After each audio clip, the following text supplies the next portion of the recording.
Hello and welcome to the Coaching Chapters podcast. In today's episode, I'm joined by Sukaiyna Gokal. She's an educator, author, and social entrepreneur who founded Garden of Eden in 2012. It's influenced by her studies in psychology and a wide range of cultural and spiritual teachings. She combines formal professional training, family counseling, hypnotherapy, NLP, and other methods with many years of her own luxury brand experience and international living. Sukaiyna is the author of The Human Touch and the creator of the flagship programs such as Enter the Garden and Look at the Eye with a Deeper Eye. Sukaiyna has traveled, worked, and lived in Geneva, London, Paris, Tehran, Hong Kong, and Dubai. She believes in humanity first and that authentic luxury lies in the education of the inner life. I'm so excited to dive right into Sukaiyna's story and her journey in becoming an author of the book, The Human Touch.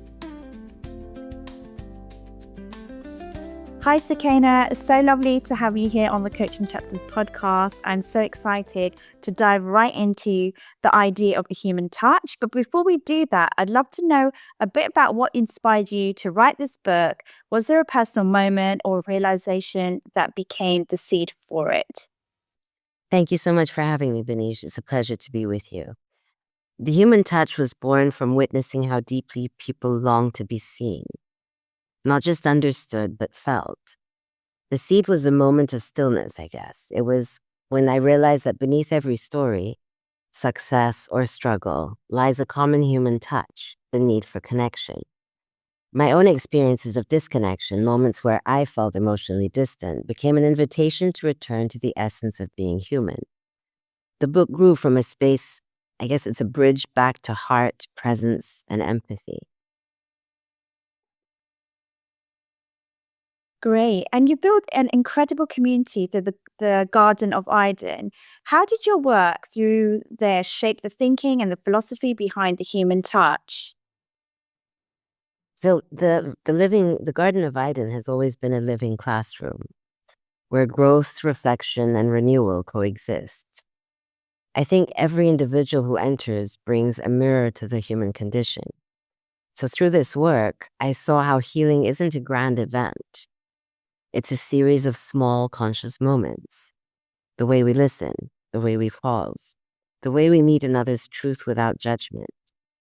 So I think the human touch captures these lived moments, these lived experiences, translating the collective wisdom of the garden into universal teachings for the modern world. And when you talk about the human touch, what does that phrase really mean to you in today's world, particularly in a digital, high speed, and often disconnected society? I think it means presence, the courage to pause long enough to truly meet another human being. In a world where we scroll more than we see, and we react more than we reflect, the human touch is a return to sincerity. It's about warmth in communication. It's about empathy in action and intention in connection. It reminds us that technology may connect our devices, but only humanity connects our hearts. Yeah, I really love that. And you use the metaphor of 5 seeds, so tolerance, openness, unity, collaboration, and harmony, and then the branches within the book. Why did you choose these particular qualities and how do they interconnect in your view? Beautiful. Because these 5 seeds, I believe, represent the essence of growth. Tolerance allows us to hold difference. Openness helps us to receive wisdom. Unity reminds us that we are all part of something larger. Collaboration teaches us to co-create over competition. And harmony is the flowering, the natural outcome when the other 4 seeds are nurtured. Together, I think they form an ecosystem of humanity, interdependent, cyclical, alive. I love the metaphor around the flowering. That's so beautiful. From your experience then, working with individuals globally, which of these seeds do you find people struggle with the most and why? I believe that people struggle the most with tolerance. because it's the seed that demands the most humility. Tolerance isn't passive. It's an active practice of seeing without needing to change. Many people struggle because the ego wants to control, comfort, and validate, right? Yet true tolerance is the love in its quietest, most spacious form. The ability to sit beside difference and still stay open, which most people struggle with. Yeah, absolutely. And that's really interesting because I know when I was reading your bio and a bit about your history, you have a phenomenal experience of working with leaders across industries. And how do these seeds translate into leadership behaviors in the workplace? Can you share an example of what a leader looks like when they're embodying these values? I believe that a leader that is embodying these values and these seeds listens before leading. He collaborates before commanding, or they connect before correcting. For instance, a leader grounded in harmony creates environments where feedback is safe and innovation flourishes. A collaborative leader asks, what can we create together, instead of asking who's responsible. These qualities don't weaken authority, they deepen it. I think transforming leadership from hierarchy to humanity. I really love that. And actually, just stripping it back and coming back to the basics around togetherness and listening. For our coaches and mentors who are very good at listening, how can they cultivate these seeds within their clients or teams without it feeling overly philosophical or abstract? I think the best way would be by embodying rather than teaching, not rather than teaching, before teaching, embodying before teaching. Philosophy becomes real through practice. A coach who listens without interruption models tolerance, right? One who invites curiosity instead of certainty models openness. It's less about quoting wisdom and more about living it in each conversation.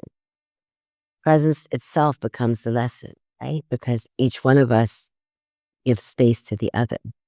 Be seen and validated. That's so wonderful to hear. And it's a great insight. It sounds like your book really helps elevate that coaching practice through the topics and the themes that you've been calling out. You describe entering the garden as you with you. What does that process of honest reflection, self reflection really look like for someone who's constantly busy leading or managing others? I think the listening part is so, so, so important, right? But it begins with a pause, not for performance, but for presence. You with you means removing the masks of a role of achievement and identity long enough to ask, what truth am I avoiding? And am I truly listening? It's a meeting with your own essence, I believe. For a leader, that might mean noticing the exhaustion beneath the productivity or the fear beneath control and holding it with compassion. So being able to actually have that bird's eye view to look at yourself and watch yourself from that distance in each situation to know how you're managing that spaciousness yourself first.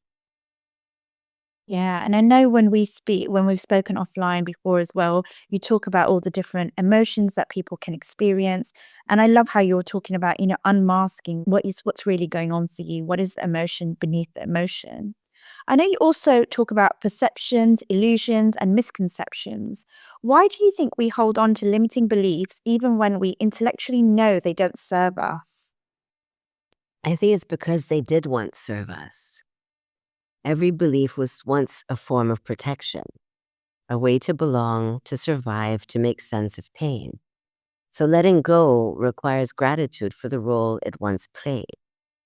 When we thank the old story, it releases us with grace because we have gratitude for the experience we've had rather than shunning it away. And in your book, you draw connections between childhood experiences and adult behavior. How can understanding those contexts transform how we lead, parent, or even just relate to others? I think it's because awareness creates choice. When we understand the roots of our reactions, the child within the adult, we stop projecting pain and we start responding with wisdom. Parenting, leadership, and love all begin to shift when we realize we are no longer that child seeking approval, but the adult capable of offering safety to ourselves and to others. The part around seeking approval is such a big part, right? Because it is something that we do take into our adulthood. And I really like how you've called that out. And then linking on with that, then with self accountability, it can sometimes feel quite uncomfortable to feel accountable for ourselves.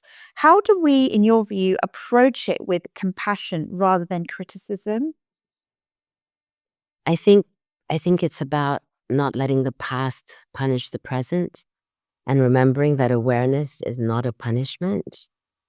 Self-accountability says, I see where I can grow, whereas self-criticism says, I'm wrong for being human. Right? And compassion invites growth without shame. Self-compassion, it has to start with the self, right? It's about meeting yourself with honesty and softness, which are the two hands of transformation. Yeah, I think the bit around softness and being self-compassionate is really key. And it sounds like there's so many resources within your book that could help support on that. We're so good at being tough on ourselves and so hard to be nice to ourselves. And I think that's fundamental as well. Yeah, absolutely. And then part three of your book explores you with others. Why is it important to move from inner reflection to that outward connection? I think it's because wisdom that's unused becomes stagnation. Inner work finds its purpose through relationship, right? You can actually measure how you're reacting based upon the person in front of you. So it's where theory becomes embodiment. We cannot claim growth if it doesn't reflect in how we treat others. Connection, I think, is the final test of awareness. And I like that model because what you're saying is actually that inner work really helps with that outer work. And I love how your book does take you on that journey to really explore what needs to come first, like regard for yourself, to have that regard for others. You mentioned empathy, mediation, and reframing perceptions, all of which are crucial in the workplace today. So, again, in your view, how can we practice these skills in environments that might be driven by competition and that you've already spoken about? I think it starts with the intention before the reaction, right? Empathy isn't agreement, it's an understanding without losing yourself. Mediation is rooted in curiosity. What truth is each side protecting, right? What is each person wanting to protect? And reframing means shifting from who's right to what's needed and doing what's right. Even in competitive spaces, I believe empathy is power because it transforms conflict into cooperation rather than allowing the ego to play the game. Yeah, and it's really that, why is someone regressing you? What is their defense style? Why are they being defensive? And really unpicking what is going on. So, linking back to that curiosity that you spoke about. You also write about the desire to be deserving. Again, in a world that often celebrates achievement, external validation, how can people truly internalize their sense of worth? I think one needs to replace earning with being. Worth is not transactional. The moment you attach it to achievement, you hand your piece to external forces. It's the image that you're attaching it to. Deservingness is your birthright. It's the quiet knowing that you matter simply because you exist and you're unique. The word is to remember, not to prove. Yeah, that's so powerful. I feel like your book is full of quotes and different ways of really articulating why we can focus on being self-deserving. As we as evolve personally, our relationships with others also change. We change, they change, the environments we're in change. So, how can we manage the discomfort that comes with outgrowing certain people, certain environments, certain relationships and patterns? I think the biggest gift that we have is the ability to be grateful, right? So with gratitude, growth does not invalidate what was once right for us. Just as a tree sheds leaves to make room for the spring, we too have to release to be able to renew ourselves. So we honor this season, we don't rush it. Outgrowing is not rejection, it's evolution. And we have to constantly remind ourselves of that. And your use of the metaphor of a tree, its seeds, its branches, the shedding of leaves, I find it so powerful and so relatable. So, what does harmony look like in the context of leadership? Is it about balance, alignment, or something even deeper? I think harmony is coherence. It's when intention, your word, and action move in unison. Balance manages time, harmony manages energy. A harmonious leader doesn't avoid tension, they tune into it. And like strings in an instrument until it creates a resonance. So it's about alignment and finding the wave and the ability to connect people the right way. I like the word tension that you use there because you're reframing tension, and that's not often always conflict. It can be more smaller aspects of conflict, being comfortable with that tension in relationships and feeling you have the right tools and the right experience to help address that tension amongst those different relationships. So whenever I start a group session of people together, if there's 15, 20 people, the first couple of sessions are very interesting because you're fine-tuning each person from where they are coming from to get them all into a specific energy together. And then you're lifting that up in order to then all be able to rise together. But it takes a little bit of fine-tuning during the first and second session until everyone is aligned on the same wavelength. Naturally, because one of us is individual and unique.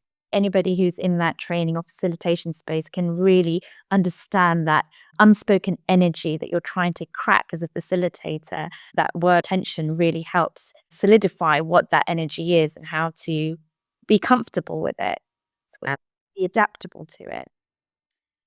So, Sukaina, many leaders today are so burnt out, overworked, they feel disconnected. What would you say is the first step towards reconnecting with their human touch? I think it's about pausing. You pause before you plan, produce, or push. You pause. Stillness is the doorway back to the self. And in that stillness, you remember why you began. Not what you built, not who you are as an appearance or an image or a mask, but what you actually believe. The human touch begins when we allow ourselves to feel again and to remind ourselves that we are human and allow ourselves to be seen like that too. Yeah. Pause element is you want to feel like you're human, but also respect that the others around you are also human. So pause with them, pause in the moment to just hear them out, to be a bit more curious as to what could be going on.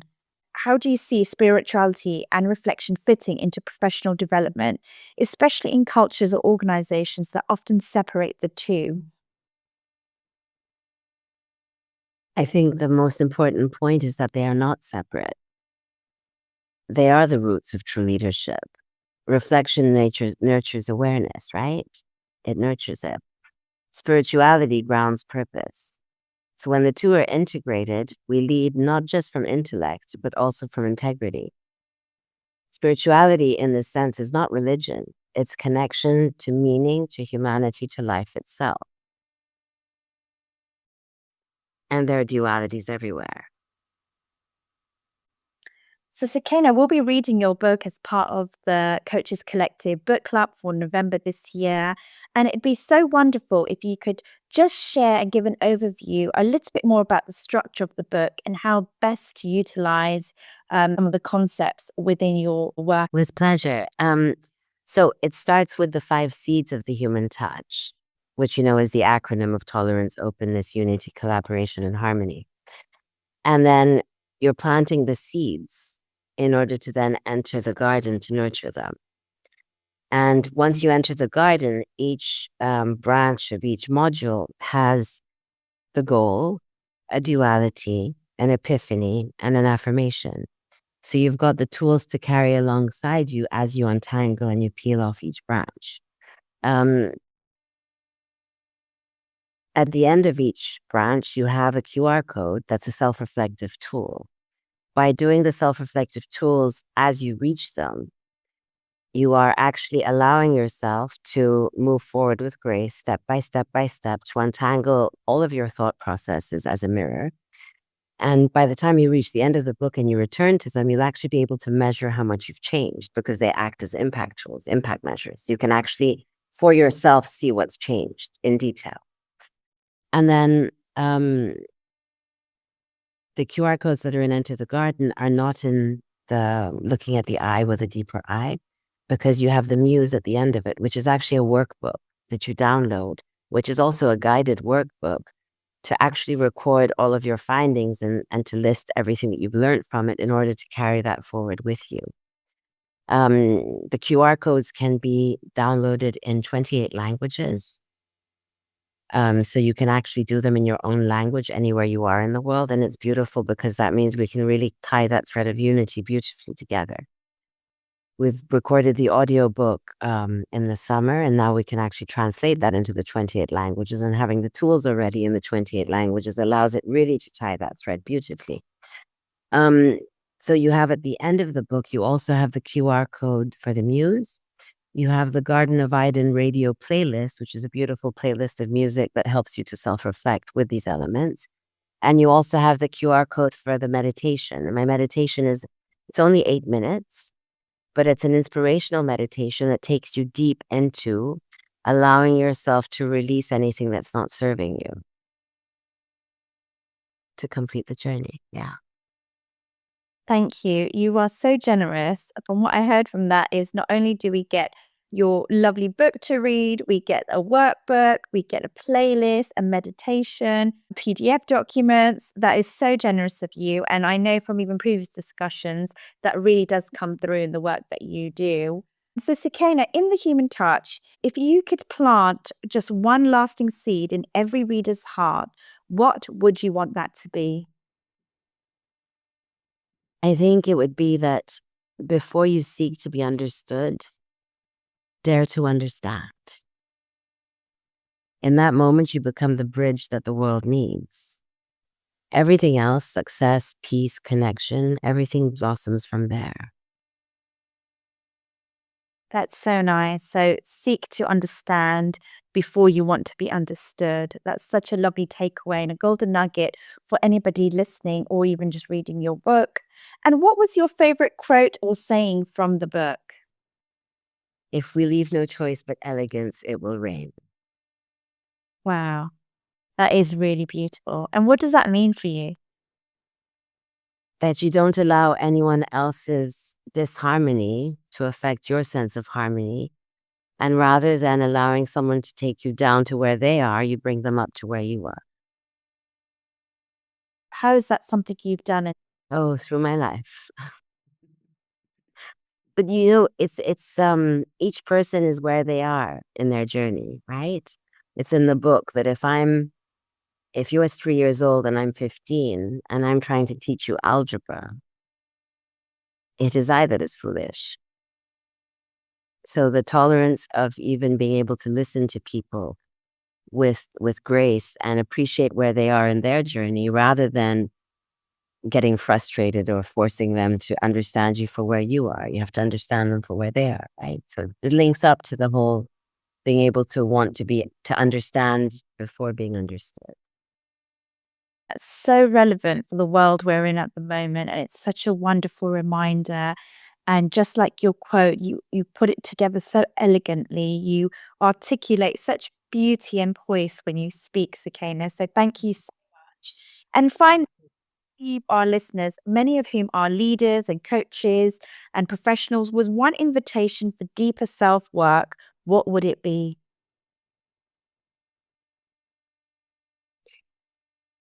I think one has to be kind to oneself and not compare oneself with others. We are all on our own journeys, doing our own beautiful, living our purpose with grace. And we sit with our own truths, not to fix them, but to feel them. Because only what is felt can be transformed. And the deeper you go within, the gentler you can become without. I think that's it's probably one of the most challenging things, and yet the most rewarding. And in your view, building that self ability to be kind to yourself, what would that look like from your own experience?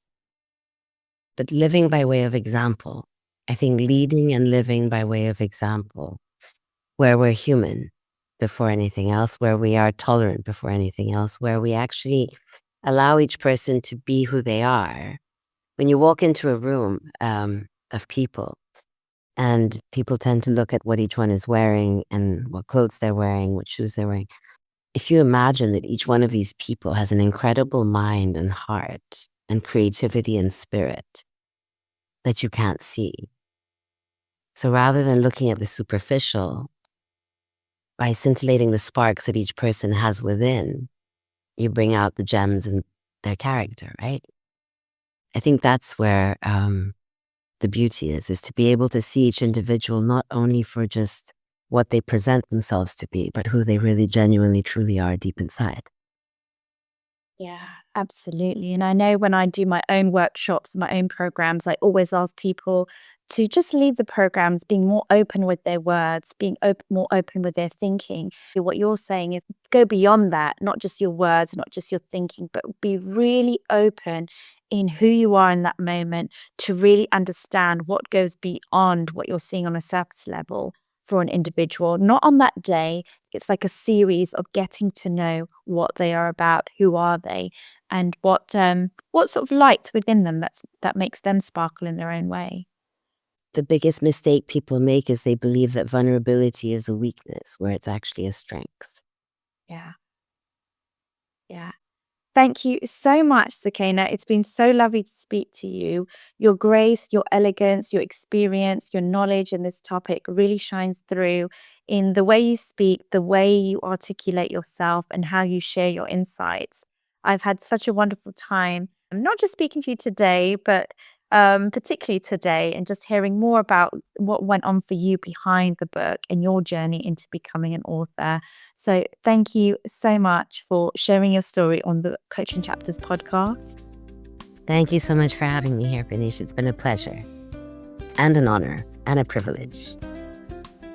Thank you so much for tuning into the Coaching Chapters podcast. I hope today's conversation left you feeling inspired and reminded you of what's possible when you follow your own calling, your own passion. If you loved this episode, don't forget to subscribe, share it with a friend, and leave us a review. And remember, every big journey starts with a small idea, a small passion, and a small calling for purpose.